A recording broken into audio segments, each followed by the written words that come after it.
Arizona Public Media. I'm Leslie Tolbert, Regent's Professor Emerita in Neuroscience at the University of Arizona, and this is Arizona Science. Today our guest is Gondy Leroy, Professor in Management Information Systems and Research Director in the UA's Center for Management Innovations in Healthcare. She also serves as the Associate Dean for Research in UA's Eller College of Management. Thanks for joining us, Gondy. Very happy to be here. You're a very busy person, clearly. Let's start with some background. What initially drew you into management information systems as a field? It's a nice mix of technology and human factors. So it's not just focusing on building better computers or compilers or networks, but it also takes in the people into account, the organizations, the businesses, the world, the social factors. So it's not just technical. There's a lot more to it that you have to take into account. And then to build systems that can have a positive impact or affect people, it's a very exciting field to be in. So it's not surprising that you use natural language processing as a tool in your research. Tell us about what you do with natural language processing and machine learning to study all sorts of things. How are you applying these tools broadly? First of all, the field has changed enormously, especially in the last year, of course, with generative AI. So natural language processing started out with a lot of rule-based algorithms, then it switched to machine learning, then it switched to deep machine learning, which is bigger algorithms, and now we have generative AI. And so we use this type of tools. We try to build better tools, better generative AI tools, but we also use them as tools in our research. For example, to build better tools, one of the projects we do is we try to simplify information so that when people listen to it or when they read it, it's easier to understand. And this is focused on medical information. So we have to make sure we don't provide misinformation. We have to make sure we are complete in our information, because it's really very simple to simplify an entire text. You could give it a simple title, right? But then you miss a lot of information. And then a use of tools would be in our autism projects, where we use the natural language processing tools, a lot of AI, machine learning, to detect descriptions of behaviors of kids. So tell us more about that. I think that's just fascinating. You can record children's language or listen to them in real time? No, we are actually a step further back. We look at the descriptions of the clinicians or of the parents of the children. These you can find in electronic health records, or we have a whole data set created with direct input from parents where they describe the behaviors of the kids. And it's based on these behaviors that a diagnosis is made.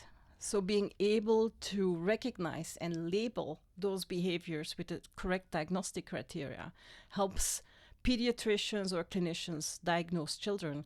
And we hope that it may be a tool that helps them diagnose children earlier. It does seem like skipping the parental description by directly observing or recording the behavior would be something you'd be aiming for. We are working towards that, looking at the behavior of children, but a child of 1.5 years old or 2 years old doesn't say that much that you can go off on, but it does behave a lot more. And those behaviors you can use. And you're focusing on kids, but you just mentioned that working with adults is easier. Did you start by using adults, perhaps for another research question, but using these tools of determining beyond what's being said?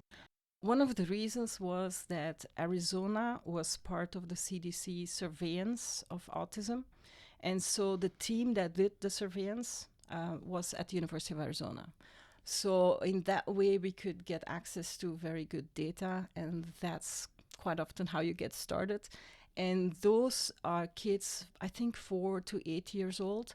So then you start with the kids, and then you start getting other data sets of kids, and that's how you get going. So adults is very different because they can speak for themselves, right? Mm-hmm.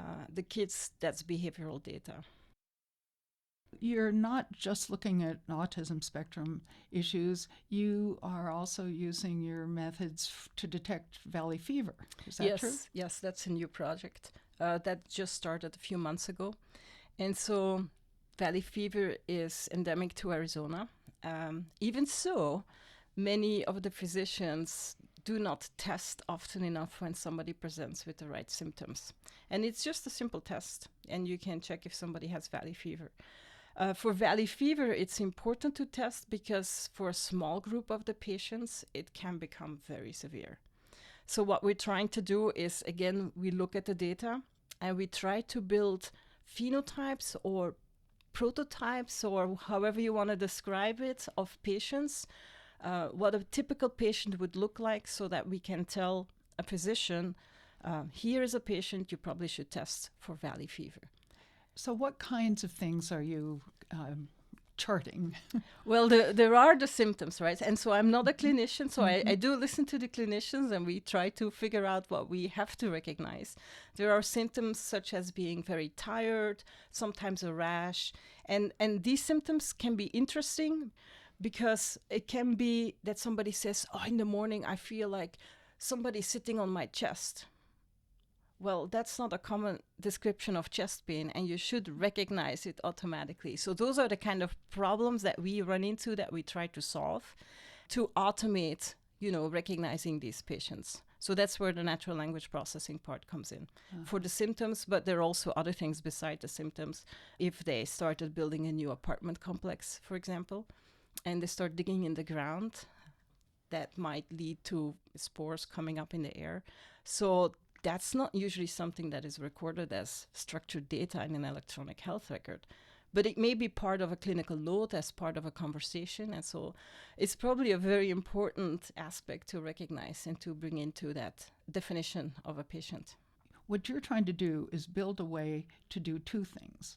You want to automate so that there's some sort of regularity to how people look at things, but also you want to be able to distinguish particular behaviors that perhaps aren't being observed yet by the physician, but that system looking at many more behaviors than any one of us looks at in a moment might detect. Symptoms, for example, we know what the symptoms are. So we can build algorithms to detect those very well, even if somebody's saying it's like a truck was on my chest, that kind of expression, we can recognize it. We can also compare large groups of patients with and without valley fever, for example, and find out by looking at large scale at the data if there are other distinguishing characteristics that we should look at. They may not be a symptom of the disease, but they may help define the people who have valley fever. So that's what we want to do. And then one of the big things that I believe in, especially in this age of AI, is we want to be transparent. So what we do not aim for is popping in an electronic health record in a program and the program says, oh, valley fever. We want to be transparent and support the clinician with all our projects so that the clinician knows, oh, these and these and these are the reasons why this might be valley fever. And then the human expert can be the first decision maker or the second opinion, but not just a black box that says, this is what you should test for. We are just the beginning, really. So we work with the Valley Center of Excellence, and we're going to work with Banner and El Rio. And so the goal is that we bring this information in an efficient way to the physicians who are treating patients so that we can increase the testing rate and help people get their diagnosis a little bit faster. What you do is so interdisciplinary and uses technology that could be used so broadly. You must be also applying it to other either health science or cognitive science or even business management applications. Tell us about some of the ways you're using your natural language processing in addition to this autism spectrum study. I see it a little bit different, actually. Our focus is on developing new and better technology, and we do it in the context of autism or in the context of valley fever. So our focus is on developing machine learning algorithms that can recognize certain behaviors or other types of text symptoms, and then apply it to a field where it can be helpful. So where do you see this technology, this approach, taking you within, say, 5 years? There are so many spin-offs, as you might think of it, that we can use this data and our knowledge, what we learn about valley fever and autism, and apply to other conditions. But for example, using the data to create avatars now for people to train with, that's one avenue we're exploring.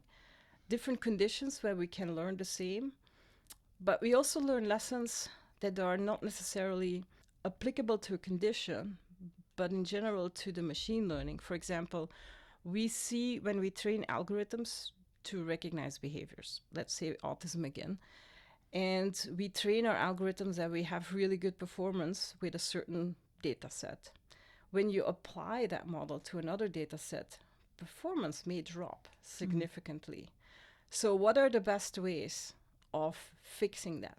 Collecting the data. Collecting more data, but where does it end, right? Whenever you move. So that is certainly something we have measured and we have seen, like mixing the data up front is good, but we're also looking into synthetic data. How do you create synthetic data using generative AI to add to your real data and see if that can improve your machine learning algorithms? So where are you in terms of the general public being able to take advantage of what you're developing? We have a prototype online where you can upload text that you type yourself or an electronic health record, and it will process it. So what we do is we are researchers, and once we try to get things to work and work well, and then it takes additional development money to make it faster and better and fancier. So this could easily be turned into a tool that you have on your phone, that you talk to or that you take videos of, but we are not there yet. So our prototype that is online, you can give it long text or short text. It will tag the behaviors with the diagnostic criteria. It will give you a summary of those. It will give you an overview. So it does all those things. Well, thank you very much, Gondy. Thank you. Your work is unusual, it's fascinating, and right at the forefront of so many exciting applications, I'm sure. Some of them I imagine you can't even predict today. Dr. Gondy Leroy is a leading expert in applications of natural language processing and machine learning in UA's Eller College of Management. You can hear more of this conversation on our Arizona Science podcast at azpm.org. I'm Leslie Tolbert.